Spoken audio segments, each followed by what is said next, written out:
Welcome to another live session for the MOOC. The floor is open for your questions.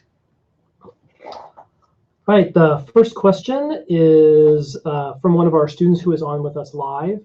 And the question is, I was intrigued by the sounds of the spheres theory that you mentioned in the first lesson. Could you please elaborate more on that? Sure, it's an idea that has had, I would say it has had currency through a couple millennia of astronomy.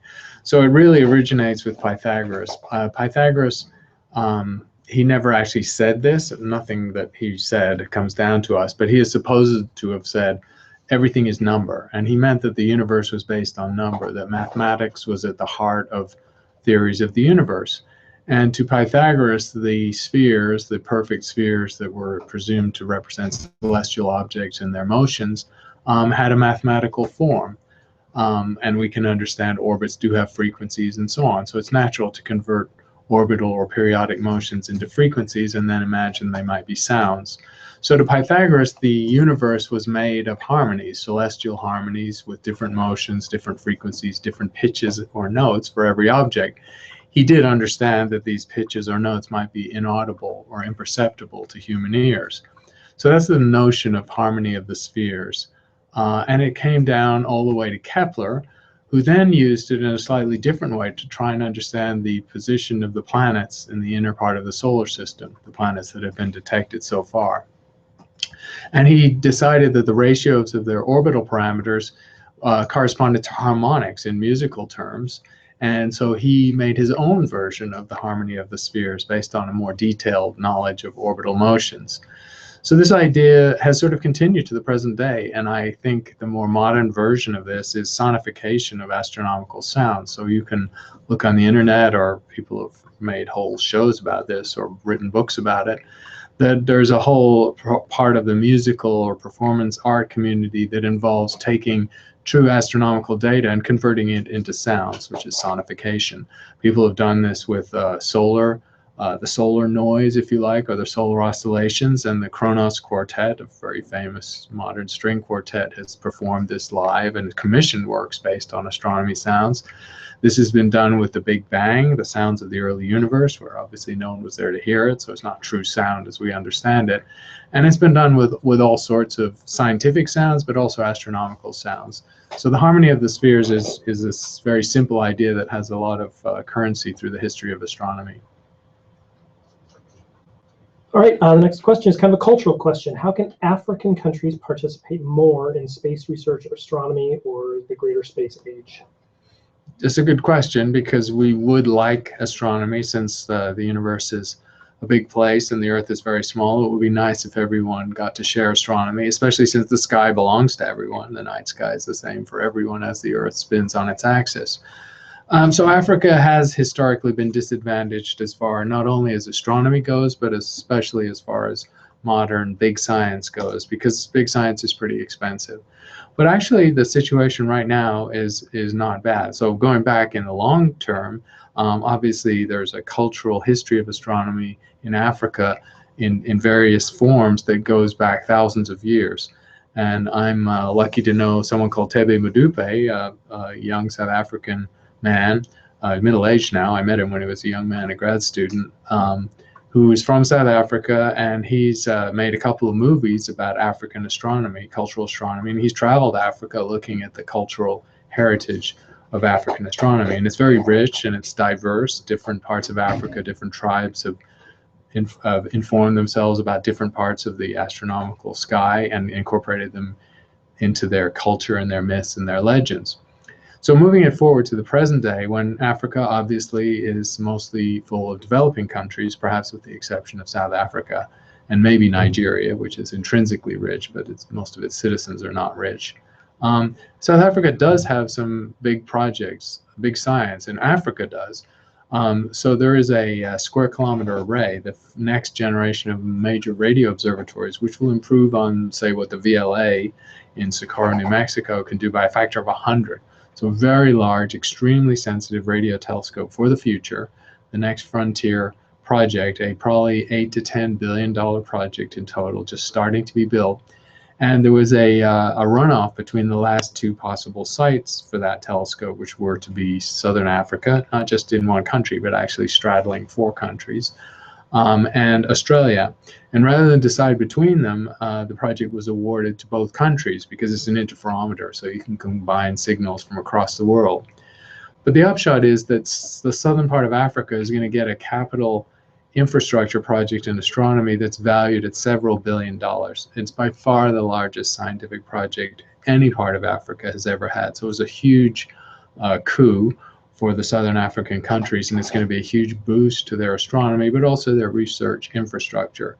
And that's all just going to happen in the next decade. So it's actually a very exciting time for African astronomy because of this. Okay, the next question is from Jamie, who asks, if our solar system stays the same as the universe expands, can you explain why that is? So the expansion of space-time, that's a part of the general relativistic explanation for the expanding universe. It's an expansion literally of space-time, the fabric of space and time, and objects that are held to each other by gravity are sort of superimposed on that expanding space-time structure. So if there's a sufficient gravitational force between any two objects, they will stay in a bound orbit, and that bound orbit will not expand, even though on a global or much larger scale, space-time is expanding. And so the planets in the solar system are in this situation. They're held together by gravity, and that gravity can be calculated very accurately with Newton's laws, while on yet larger scales, space-time is indeed expanding. It's also true of galaxies. Galaxies are held together by their own gravity, so, and that includes dark matter, of course, which outweighs normal matter by a factor of 6 or 7. And so those stars, for example, in the disk of the Milky Way going in long circular orbits, those circular orbits are not changing, they're not turning into spirals or expanding, because the galaxy as a whole, spanning 100,000 light years, is held together by its mutual gravity. And that mutual gravity essentially can exempt a bound object from the expansion of space-time that's occurring on yet larger scales. All right, there are 2 kind of related questions. The first one is, what are the things a person needs to be a scientist? And then somebody else asks, I have a 9-year-old that is fascinated by astronomy and wants to fuel the passion, taking them to planetariums and done other things. What resources would you suggest for future astronomers? Sure. To be a scientist, the first requirement is essentially curiosity. And since I believe, and it's pretty clear if you've watched children or babies, everyone is born curious, then I believe everyone is built to be a scientist. Not that everyone needs to be a scientist or will be a scientist, but we all have the raw material to be a scientist. It's the curiosity, the restless mind of humans wanting to explore, to understand, to know the thing that's just beyond their horizon or their common experience. That's something we all share, and that's what a scientist has. So a scientist is just someone who takes that curiosity and overlays it with a structure of knowledge based on the rules of science, based on a scientific discipline like physics or biology, and adds the tool of mathematics, because most modern science is mathematical at some level. And really that's all a scientist is, someone who's just exploring their curiosity in a more formal setting to address particular questions about nature. For a young child interested in astronomy, there's plenty that can keep them going. 9 is really not even too young to maybe not have their own telescope, but have a telescope in the family, which will also help encourage the parents to learn how to use it. Assuming you live in a dark place, perhaps you're in a city and then you'd have to go out of the city to use the telescope. But even if that has to happen, then as an occasional treat, it's worth doing. If you don't want to go through the hard work of learning the sky, there are now some command driven. Basically, they have little motor drives and you can align them very quickly, and then you just tap in an object and the telescope goes there. Those telescopes used to cost $500, $1,000. The price point has come down on the cheapest of those to a couple of $100. And so if you want to not have to worry about learning the positional astronomy yourself, you can go into the market for that kind of telescope. And that's a telescope a young child can grow into and continue to use for many years. The other resource I would suggest is the local amateur astronomers. It doesn't matter where you live, and I don't know where you live, but almost every community has, either in your town or city or nearby local amateur astronomer club. And those people are, of course, fascinated by astronomy. They're out every dark night. They're out all times of year, even when it's cold and quite unpleasant unless you're dedicated to it. And they love, I've visited amateur astronomers as they have their events all around the country, and they love nothing more than to help explain the sky to children or give them views through their often quite big telescopes. And no age is actually too young. I've been to sky viewing where at least the kids were allowed to stay up till 8 or 9 o'clock, where the kids were as young as 3 or 4 or 5. So just figure out, look online for your local amateur astronomer club. They will probably be having events weekly, or there'll be someone you can email, or they'll have a newsletter, and that's really great. And basically some senior amateur astronomer will probably take your kid under their wing and just help show them the sky, and you'll learn a lot too. You might also mention the robotic telescopes through the online telescope networks. Yeah, there are. We've used them in a couple of these massive online classes. There's NASA and other organizations host robotic telescope networks where anyone can request images from the telescopes. They're not super deep sky objects because these telescopes are typically a few inches, maybe up to 6 or 8 inches across. But that's a way of literally putting in a request and getting your own data. All right, someone who is on with us live asks, if there is no air in the space outside Earth, does this mean that explosions in space cannot be recorded for their sound? That's right. There is no sound, and you know, we're going to have a new Star Trek movie coming up. Star Wars movie coming up. The franchise continues, and you know, Star Wars, of course, gets a pass from most scientists for its little inaccuracies scientifically, because they're so well put together, the movies, and the stories are so great. But one of the classic things that Star Wars has done ever since the very first one back in the 70s and 80s is show engines emitting sound in outer space, and simply that doesn't happen. So there is energy and vibrations that result from engines and rockets and things that go on in space, but there's no air or medium to carry the sound, so there is no sound essentially. Space is silent. The next question is,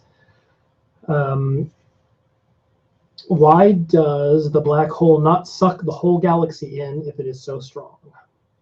So it's a good question. A lot of people wonder about the scope and reach and power of black holes. I think the key is that the black hole is only an extreme object over a very small distance.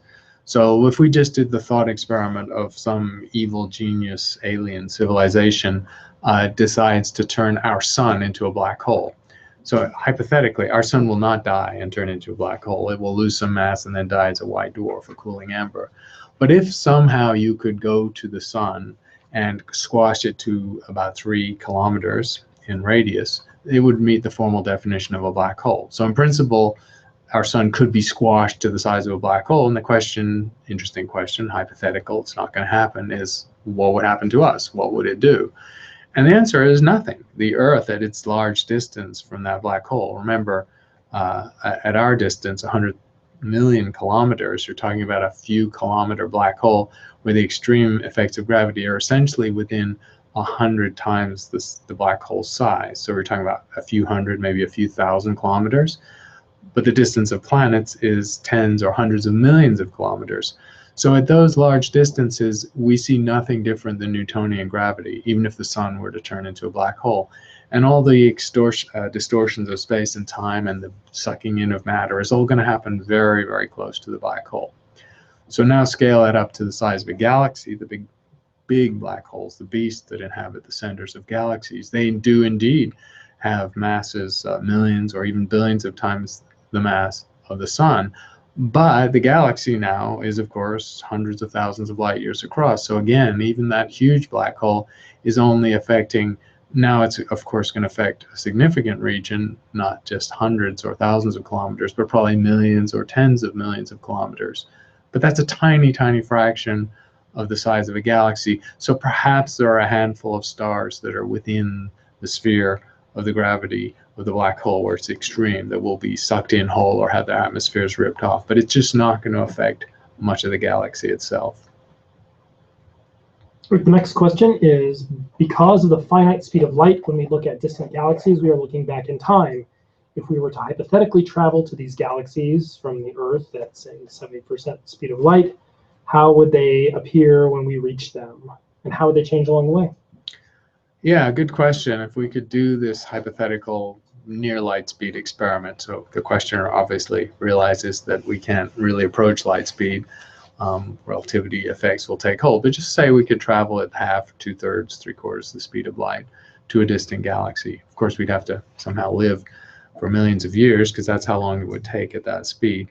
So the light we see, let's just take it as being Andromeda, a nearby galaxy. We see Andromeda as it was roughly 2.25 million years ago, and so that's the light we see. As we travel towards Andromeda at nearly the speed of light, we continue to see Andromeda aging, but from a time in the past that's 2.25 million light years ago. And say it took us 4 million years, traveling at 3/4 of the speed of light, so I'm trying to do the math in my head, to reach Andromeda, then 4 million years would have passed. So we will see, by the time we get to Andromeda, we're seeing it, it'll have tracked through the 2.25 million years of the previous time, light travel time, and it will have added another 1.75 million years into the future that we're seeing it. Meanwhile, of course, looking back towards the Milky Way, we once again will be seeing the Milky Way as it was 2.25 million light years ago, 2.25 million years ago. So the light travel time works in both directions. When you reach the distant object, time passes because it takes a while to get there. And then when you look back to where you came from, you're still seeing old light. Okay, the next question is, Drake's equation consists of several factors to estimate the probability of the existence of intelligent life in the universe. Life on Earth has incredible diversity and variety. Should there be an additional factor in Drake's equation to account for this, or are there other factors that you think are missing? Yeah, it's an interesting question. Drake's equation, of course, has been around for a long time, since the early 1950s, so 60 years basically. And it hasn't really changed. Astronomers are still using the basic same form of the Drake equation. And we know that several of the early factors in that equation relating to the birth rate of stars and the incidence of Earth-like planets have now been measured, most recently by the Kepler satellite. So the next factors, the ones that involve life, it is worth asking whether there should be more factors or whether the ones we use are sufficient. I think the simple answer is that the ones we use are sufficient just because our level of ignorance about biology elsewhere is so great. If we were able to advance our knowledge, then I think the questioner is right that we might want a more nuanced view of that part of the Drake equation. But just let's look at the factors that come next. The next factor, after you've figured out how many habitable Earth-like planets there are, is given a habitable Earth-like world, what is the fraction of times, or what's the probability that life actually forms, that there is life as opposed to it just is a dead but potentially habitable world. That's a number we might measure in the next few decades by astronomical measurement. The next factor, which is really where the question comes down to, is given biology of any kind, which we imagine initially will be primitive, microbial, as it was on Earth for actually several billion years, what is the probability that you get intelligent life? And I agree with the questioner that there's a large spectrum of possibility between the existence of microbes and the existence of intelligence, however we want to define that. And probably if we did have other biology examples to study in the universe, we'd want a more nuanced view. We might make the distinction between single-celled and multi-celled organisms, for example. That was a big transition in the history of the Earth, and we might want to distinguish those out there in the universe. But so far, we haven't found any other life, and so we have to keep it fairly simple. And so the thresholds in Drake equation are life or no life,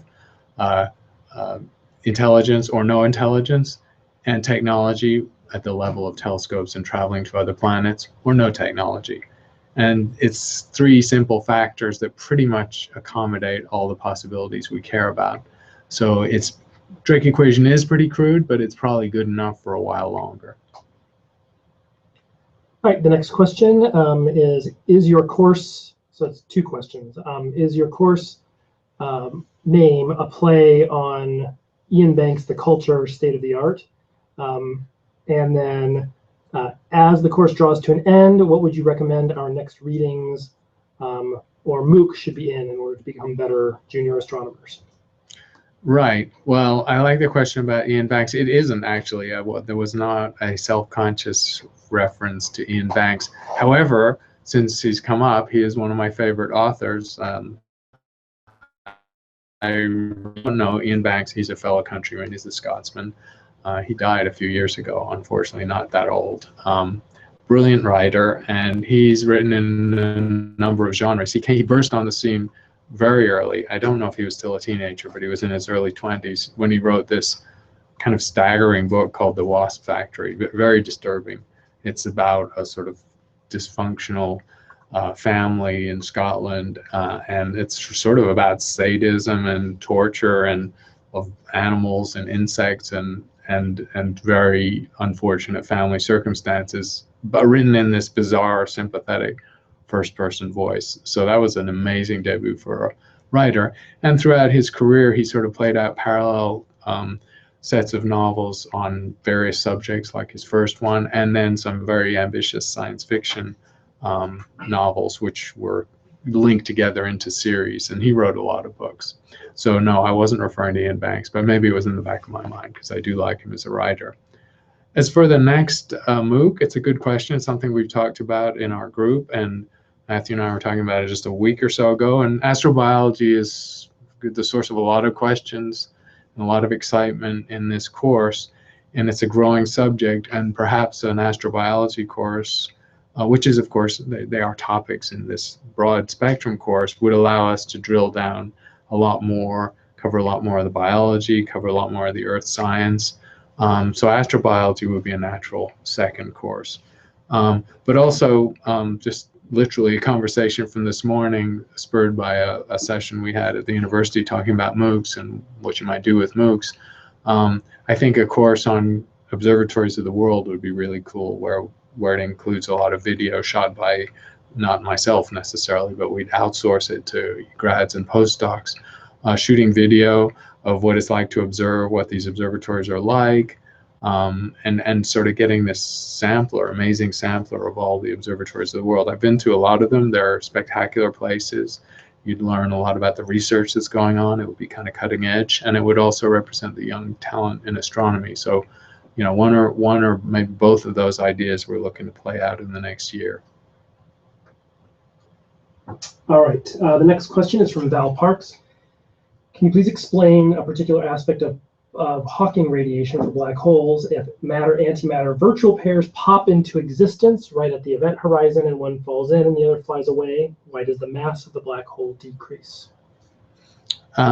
Right, so if we imagine that mass and energy are equivalent, then the loss of energy, logically, is equivalent to the loss of mass. And so that's essentially what's happening, because if you think about the virtual pair creation that you described, so let me back up to just say what that means. In physics, a standard part of conventional particle physics is the idea of particle-antiparticle pairs coming into and then out of existence fleetingly for tiny, tiny, tiny fractions of a second. The fact that that happens is a consequence of the Heisenberg uncertainty principle. It has two forms. One relates an uncertainty, the product of an uncertainty in momentum and an uncertainty in position, to the Planck constant, a very tiny number, physical constant. And an equivalent, and a dimensionally equivalent form of it relates the product of the uncertainty in energy times an uncertainty in time to the Planck constant. And so basically that says for very short times, conservation energy can be violated, and that's exactly what happens when particle-antiparticle pairs come into creation and then disappear again back into the vacuum. So in the concept of Hawking radiation, and this is the logic by which that mechanism was proposed by Stephen Hawking late in the 1970s, these virtual particle-antiparticle pairs, they come in and out of existence anywhere. And logically, some of them are going to come in and out of existence fleetingly at the event horizon of a black hole. And if that happens, just depending on the exact situation, one of the members of the pair will be trapped within the event horizon and one will escape. If it's the particle that escapes, then then energy has essentially been converted into mass, and that mass is leaving the vicinity of the black hole. If it's the antiparticle that escapes, because the universe is primarily matter, that antiparticle will very quickly annihilate with another particle and produce a radiation which leaves directly. So you can see the logic in either direction. Either the black hole is emitting a very tiny amount of radiation through this process, and or it's emitting a tiny amount of mass. And since mass and energy are equivalent, that's how the pair creation calculation is done anyway. These are completely analogous and equivalent processes. And the net effect of those is that the black hole loses mass. And you can think of it equivalently as Hawking radiation. You can also work out, as Hawking did a long time ago, what the temperature of a black hole should be. So this is a new property of the black hole. Before Hawking's theory, black holes only had mass and angular momentum. It was almost certain that they were spinning, so they had literally only those two properties, and they might have the size of the event horizon itself. In Hawking's theory, the black hole now has a temperature corresponding to thermal emission of this Hawking radiation. The temperature for a stellar mass black hole is truly tiny. It's like a nanokelvin, I think, or so. It's an unmeasurably small quantity. Even in the lab, even in physics terms, it's unmeasurable, let alone out there in the universe. So nobody really anticipates that Hawking radiation is detectable anytime soon. The equivalent part of the process, the slow evaporation of the black hole, that's what's implied by the black hole losing mass, is also an extremely long process. For a solar mass black hole, the evaporation time, I can't remember the exact number, something like 10 to the 71 with 70 zeros after 8 years. And that's, of course, not detectable either. A black hole like the sun losing 1 part in 10 to the 70th of its mass every year is so far beyond detection in astronomy that it's sort of laughable. So both of those are implications of Hawking's theory, and there's nothing yet to disprove his theory. It's still the best and most viable black hole theory we have. Unfortunately, testing that is going to be extremely challenging and perhaps impossible for decades. All right, the next question is, I read a new theory that the Martian atmosphere has been largely swept away by the solar wind. Why did the same thing not happen to Earth? Yeah, good question. Mars and Earth follow divergent evolutionary paths, and the fundamental reason is mass. Mars is a substantially smaller planet with weaker gravity.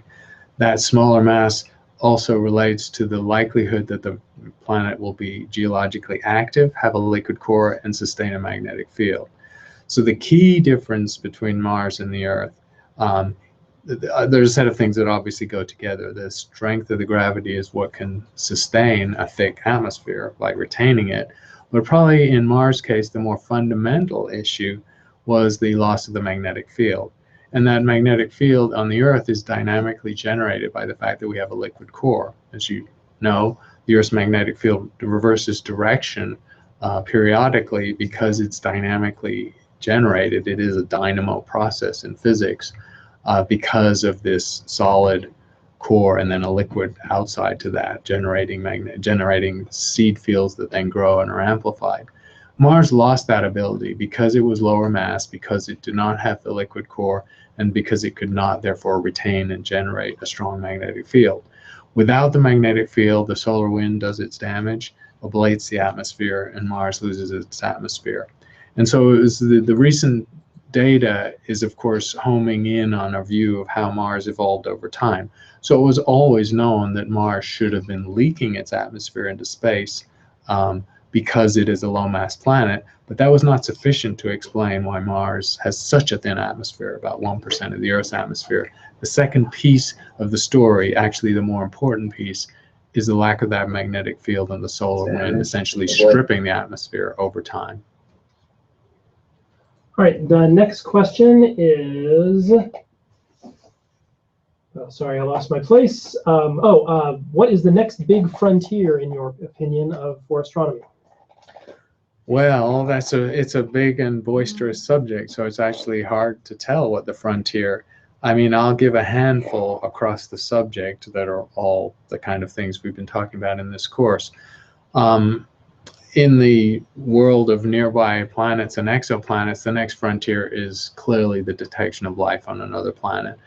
With hundreds of Earth-like planets now cataloged, mostly through the work of the Kepler satellite, the difficult experiments to detect altered atmospheres because of microbial activity, those experiments will start happening soon. We have a telescope here, the LBT, and then one in Chile we're building that are really hoping to do that experiment, but so are other people too.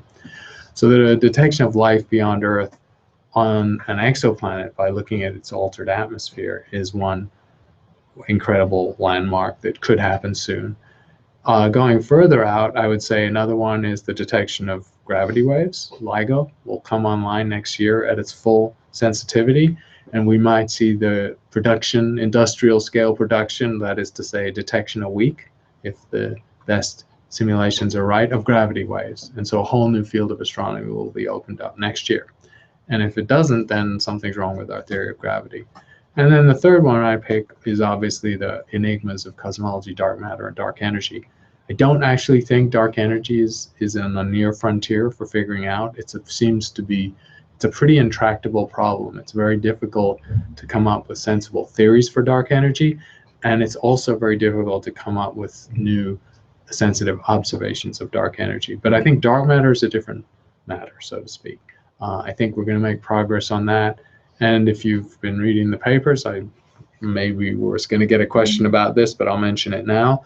Just in the last few weeks, there's been evidence that the dark matter signature of the center of our galaxy has been seen in the form of gamma ray flux from the center of galaxies. Basically, dark matter particles, when the density of dark matter is high, as it is in the center of our galaxy, have a significant probability of creating an annihilation signal that emerges as gamma rays.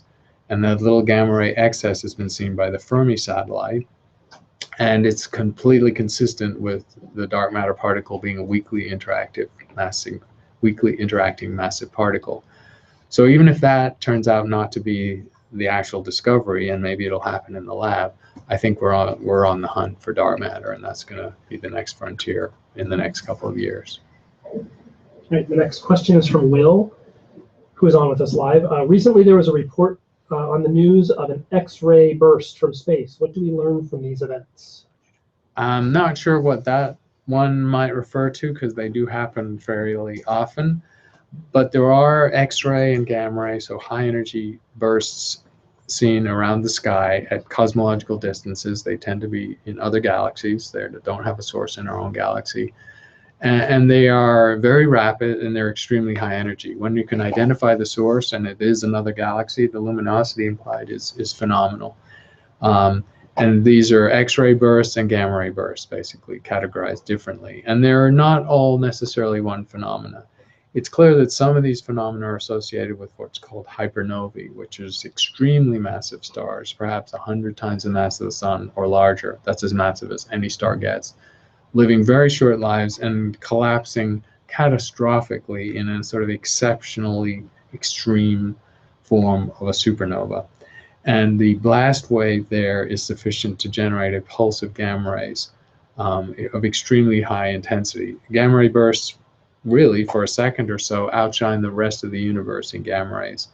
And with orbiting telescopes like the Fermi telescope, like the Gamma Ray Observer, NASA's mission of the 1990s and 2000s, one of these gamma ray bursts is seen pretty much every day.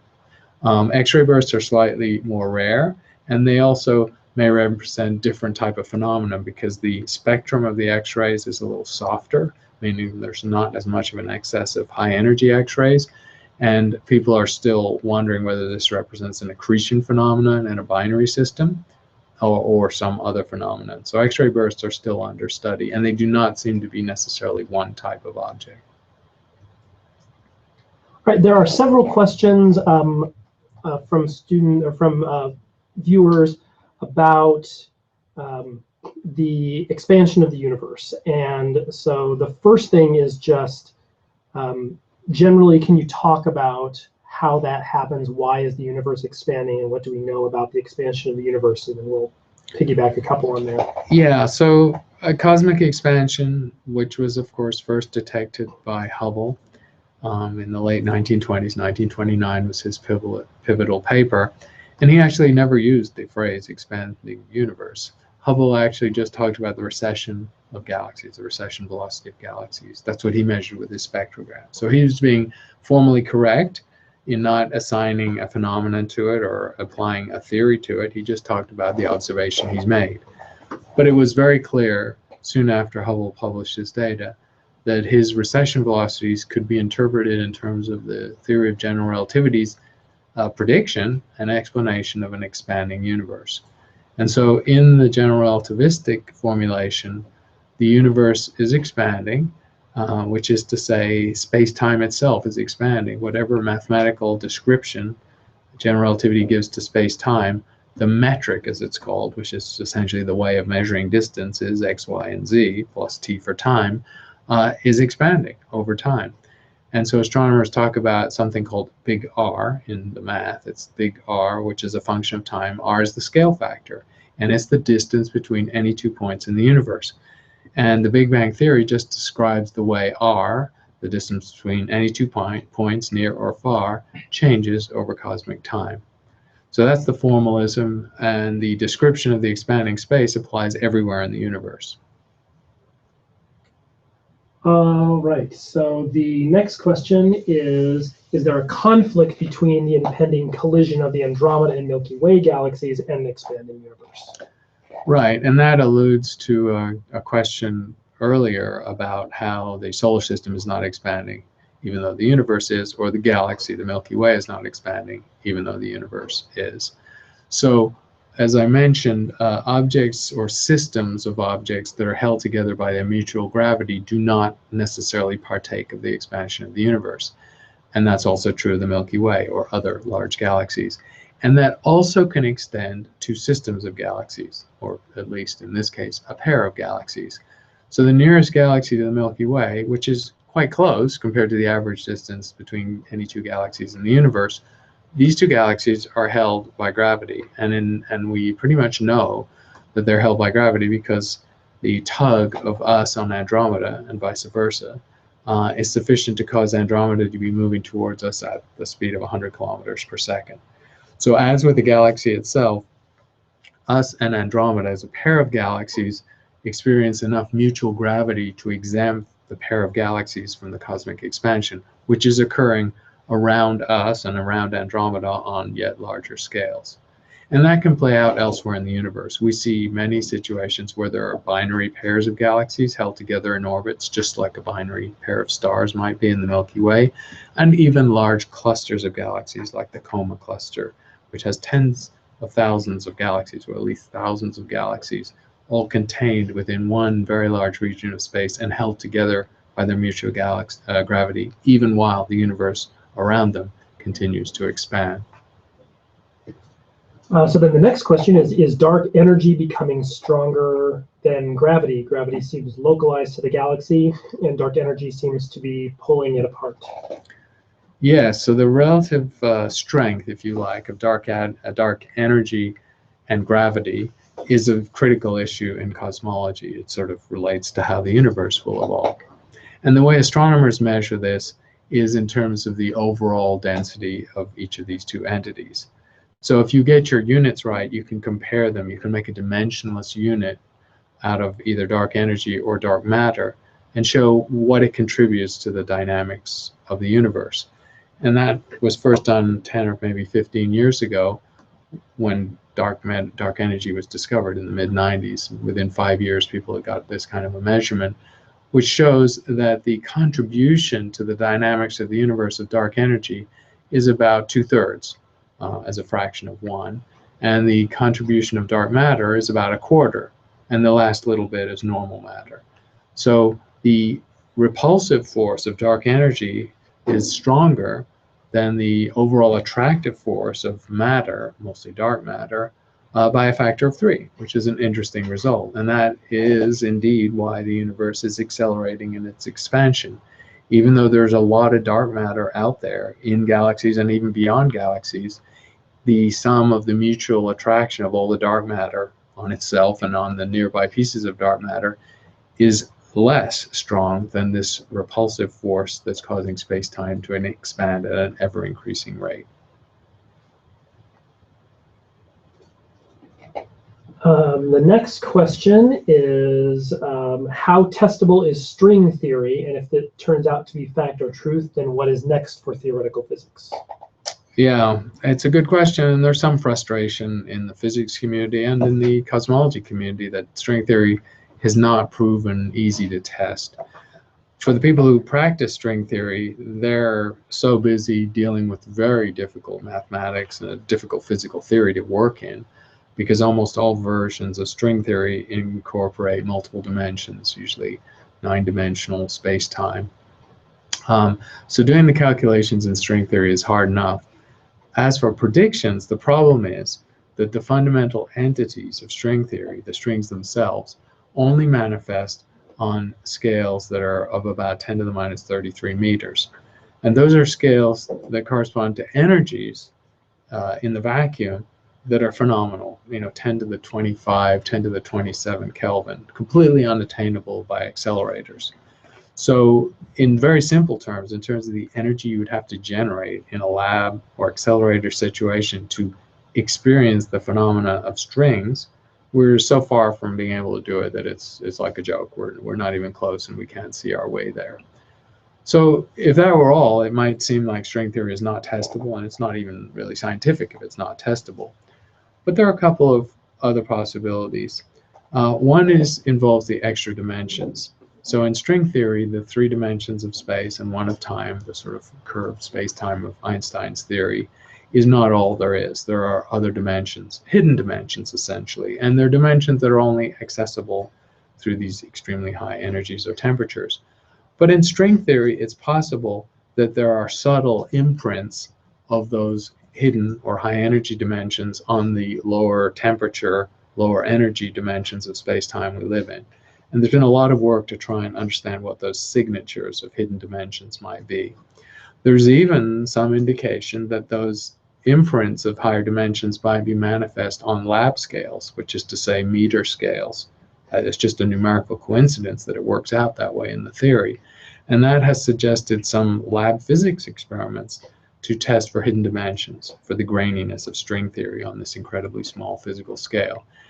No, none of those experiments have succeeded. There's some I know of at Fermilab and elsewhere, but they're very interesting experiments because they're not actually that expensive compared to building, the Large Hadron Collider or any big accelerator.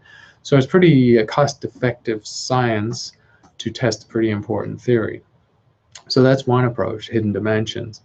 The other approach is, of course, to work harder on the string theory itself to produce predictions that are not a part of standard quantum theory or general relativity. Remember, those two theories are not reconciled. String theory seeks to do so. And in any case where we've developed a new super or overarching theory that accommodates pre-existing theories, it usually predicts different type of phenomena. Just think of general relativity predicting gravitational radiation, gravitational redshift, the curvature of space-time, none of which are present in Newtonian theory. So it's pretty safe bet that string theory, when it's starting to be able to make predictions about the universe we live in, will predict some phenomena that are quite distinct from phenomena of our existing theories. That hasn't happened yet because the calculations and the work and the theory are so hard. Early days for string theory. Many people are skeptical, but I think we should probably stay the course and consider it a possibility. I just want to make a comment that Jamie has asked a question about, is there evidence within our solar system to support the theory of the expanding universe? And Chris covered that at the beginning, talked about why we don't see the expansion of the universe within our own solar system. So you may want to watch the beginning of the video for that answer. There are a few upvotes on that, so I just wanted to comment. But the next topic that people have a couple of questions about is black holes. And Valentina says, first of all, congratulations for the course. I would like to know if there's strong evidence that black holes exist, and could there be other interpretations? Basically, what is the evidence for black holes? So the evidence for normal black holes, and by which I mean dead stars, is pretty strong now. I mean, it's very strong, 99% certain. Not 100%. It's not ever 100% really in science, and not in this case either. Because all the stellar mass black holes that we know, and the best few dozen candidates, the number doesn't grow that rapidly, in fact, because black holes are rare, and we've identified the most obvious examples within 50 to 100 light years. Those few dozen examples are all situations of a binary system, where there's a visible star and an invisible companion. And by Kepler's laws and the orbits, we can measure the mass of the invisible companion.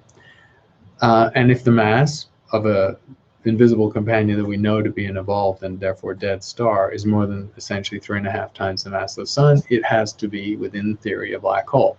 So that's where these candidates come from. Now, what's the uncertainty? What's the escape hatch or the wriggle room? Well, the wriggle room is it's a binary system. And when you have a binary system, unless you had some other totally different type of measurement to bring to bear, you don't know what the inclination is. You don't know what your angle of viewing onto the system is, which means when you measure the velocities, you're only ever measuring the radial component of the space velocity of the stars in the binary system, or the visible star in this case. And that uncertainty in the inclination angle transmits directly through the math into an uncertainty in the mass. And that means in any individual system, we simply can't be sure what the actual mass is. We can say it's most likely to be more than 3.5 times the mass of the sun, but we don't know for sure because we can't measure the inclination. However, in the ensemble of these few dozen black hole candidates, because the orbits will be randomly oriented, we know that on average, we're just going to underestimate the mass by a factor of 2. That's the average deprojection of a random orientation of angles between 0 and 90 degrees. So we know that on average, we're not wrong, and that most, if not all, of these systems must be black holes. So that's the evidence for black holes as the death of stars. The evidence for black holes in the center of galaxies is just not as good, except in our own galaxy. In the Milky Way, we measure directly now over a period of 20 years with adaptive optics in the infrared, and some of the data is in the lectures on that topic of adaptive optics. We measure the Keplerian motions of stars very close, within a few light days of the black hole at the galactic center. And we measure, therefore, its mass, not just with a single binary system, but each of the stars is a test particle moving around that much larger mass that gives an estimate of its mass. So in the Milky Way's case, we literally have dozens of mass estimates in that single situation. And they make it essentially compelling that there is a nearly 4 million solar mass black hole in the center of our galaxy. All right, the next question is Sagittarius A star the signal? Sorry, let me start over. Is Sagittarius A star the signal at the center of the galaxy, or is it the black hole? Do we think the signal originates with a pulsar, magnetar, or something else? Right, it's a good question. Sagittarius A star is the marker, if you like, of the black hole.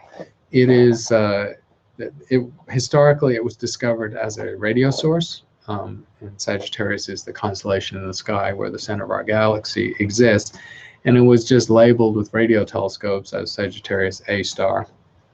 There are A, B, C, D, and there was A and A star. There's a history there, but it's essentially the strongest. It's actually the most compact radio source known in astronomy, and that immediately marks it out as unusual. So we know that it's a very anomalous and unusual object. We also know that its position is near the dynamical center of the mass of the galaxy. So when people look at the mass distribution of the central star cluster and figure out where the epicenter is, within the error bars, it's right where Sagittarius A star is. So Sagittarius A star isn't just some random object seen near the galactic center. It is at the very center of our galaxy in terms of mass distribution. So those two things say that something weird is going on. Now, what is Sagittarius A star? What is it that's generating that compact radio emission? It does not have to be the black hole itself. It could actually be some significant region around the black hole. That is not even the accretion disk, because remember that the resolution of a radio telescope, even down at the milli-arc second level or the 100 micro-arc second level, still corresponds to a large physical distance in the center of our galaxy. Basically it corresponds to light years or more. And so we're not necessarily looking at the black hole itself with that radio information. And there are other ways you can get radio emission from high energy particles in the vicinity of a black hole. People are still arguing actually over what causes the radio emission, but it does not have to be the black hole itself. But it does point to the black hole as closely as anything we know. All right, the next question is again related, and the question is: Have scientists been able to form a wormhole? But then, kind of a corollary: have we found one? No to both questions. The prediction and the hypothesis of a wormhole comes from sort of an extension of general relativity to the idea of ruptures in space-time and the possibility that space-time is kind of convoluted, a lot more convoluted than the space-time we see overall for our universe, which is really flat and vanilla and quite boring. So if space-time potentially is convoluted, which it could be in general relativity, then you could in principle have regions where space-time is interconnected, essentially giving you a quick way to travel from A to B. You could follow a long space-time contour or a very rapid contour through a rupture in the space-time.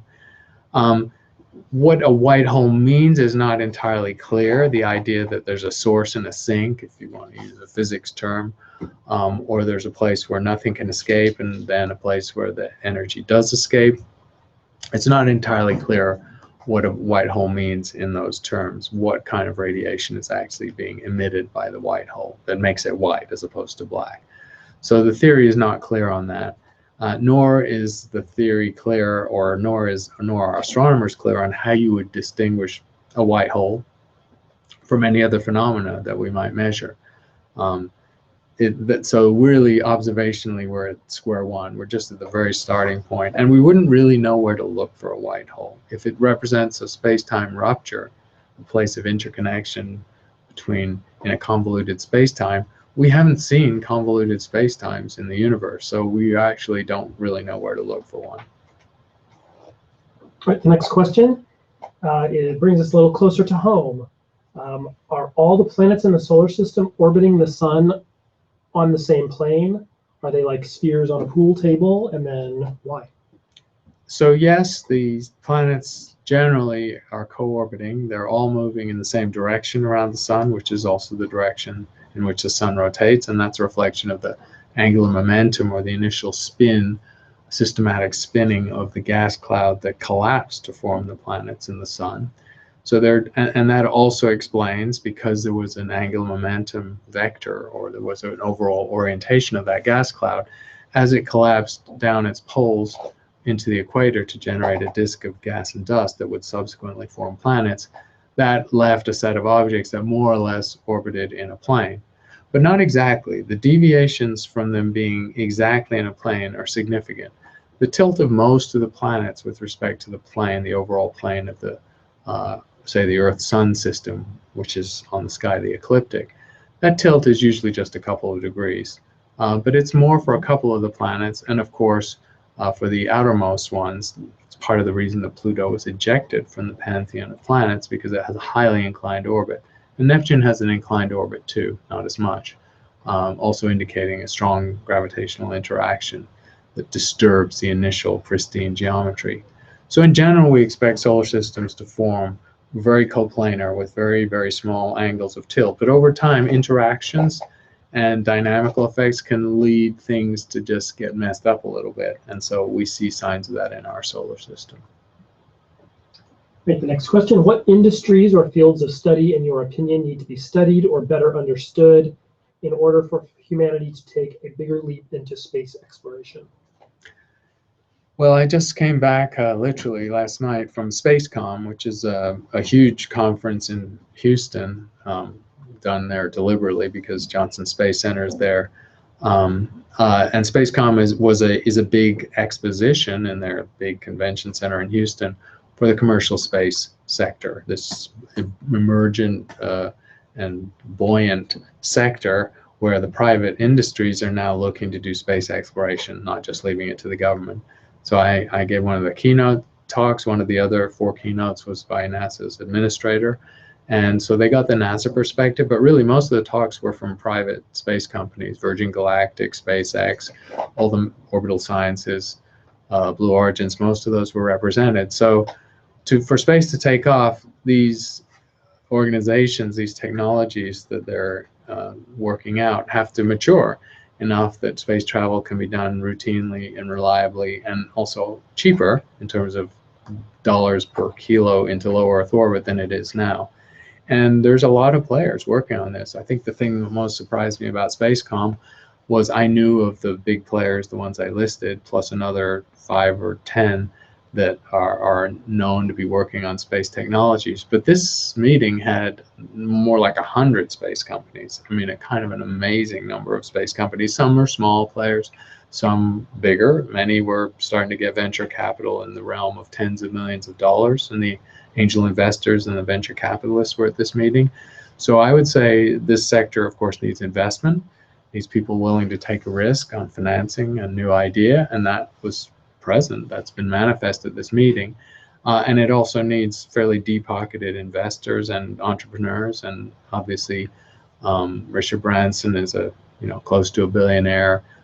Jeff Bezos, head of Blue Origins, that's Amazon, of course, he's a billionaire. So some of the people doing this have very deep pockets, and they're not going to be put off by a few failures. So there's no piece that's missing. As far as technology for propulsion, that's an important part, and that's also changing. As you, I'm sure, know, virtually all space exploration has been done with chemical fuel, and it's really inefficient. It's hopelessly inefficient if you want to do things cheaper or faster or go further, because you're spending an enormous amount of energy just lugging your fuel out of Earth gravity into orbit.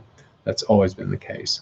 So doing a lot better is going to depend on getting beyond chemical fuel. Even Elon Musk, with his much vaunted Falcon 9 and his new rockets that will take astronauts to Earth orbit, is using chemical rockets, just very efficient and beautifully designed ones.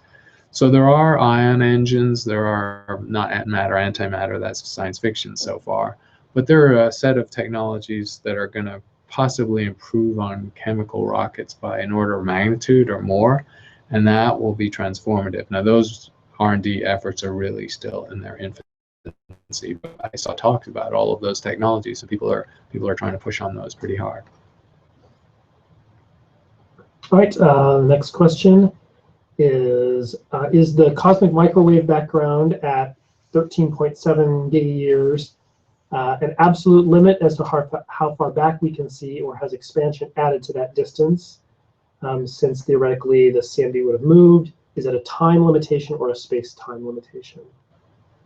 Yeah, it's a good question. It's a signature that we see all around us. So when we look out in any direction with a radio or microwave telescope, we see this 2.7 Kelvin microwave thermal signal. And it really is radiation that's suffusing through space. It's not in any particular direction. It's not in any particular location. The radiation was present in space-time, and as the universe expanded, those photons were essentially stretched or redshifted. And so in the time since 400,000 years after the Big Bang, when that radiation became visible to us because the universe became transparent, in the time since then, the universe has expanded by a factor of 1,000. And that radiation that's just been traveling through the universe for all of that time, almost 13.8 billion years, has stretched by 3 orders of magnitude to become microwaves. So that's the best way to think of it. Think of it as a radiation bath, a sort of ambient fluid, or if you like, of photons that are moving through space and suffering a stretching or redshifting as they move through expanding space. Now, it's not the absolute limit. It's the limit to how far we can see simply with electromagnetic radiation. It does represent a barrier. And so we cannot see directly before 400,000 years after the Big Bang. That represents the sort of the fog, if you like. We're looking back into the fog before that. Radiation cannot travel freely, so we cannot see radiation from before that.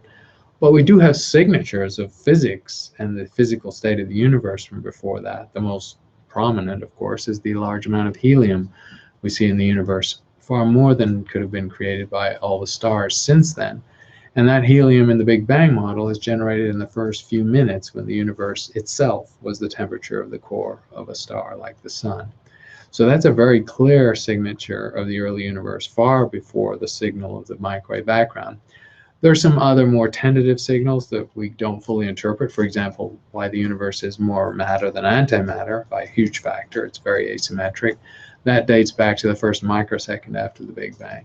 But the signatures before the one that gives rise to helium, a few minutes, are much, are less compelling. They're less compelling signals of the Big Bang. They're consistent with the model, however. Nothing we've seen in studying the Big Bang, looking towards the instant of the Big Bang itself, has made the theory any weaker. And that's it for today. We are out of time. Okay, thanks very much. Great questions as always, and we'll be back in a couple of weeks after Thanksgiving. So if you live in the country of eating far too much next week, then I wish you well. And if you're not in a country that does that, I recommend it highly.